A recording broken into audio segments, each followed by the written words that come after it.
দেখো বন্ধুরা, আজকে সকাল সকাল মাঠে চলে এসেছি। এই দেখো আমাদের জমিতে কত ছোট ছোট পাট গাছগুলো বেরিয়েছে।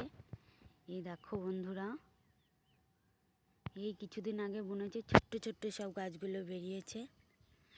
ওই মাঠের মধ্যে ওই যে দূরে বকগুলো খেলা করছে, কত সুন্দর লাগছে। আর সকালের আবহাওয়াটা খুব সুন্দর লাগছে, ফুরফুর করে হাওয়া হচ্ছে, পাখিগুলো উড়ে বেড়াচ্ছে, খুবই মিষ্টি লাগছে ওয়েদারটা।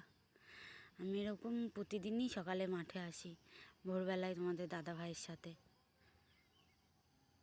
এই পাট গাছগুলো আস্তে আস্তে বড় হবে, তারপরে কি করে পাটখাটি হয়, কেমন করে পাট হয় আমি তোমাদের দেখাবো। সবে ছোট ছোট গাছ, এইগুলো আস্তে আস্তে সব বড় হবে। আমার ভিডিওগুলো ভালো লাগলে আমাকে লাইক কমেন্ট শেয়ার করে আমার পাশে থেকো বন্ধুরা।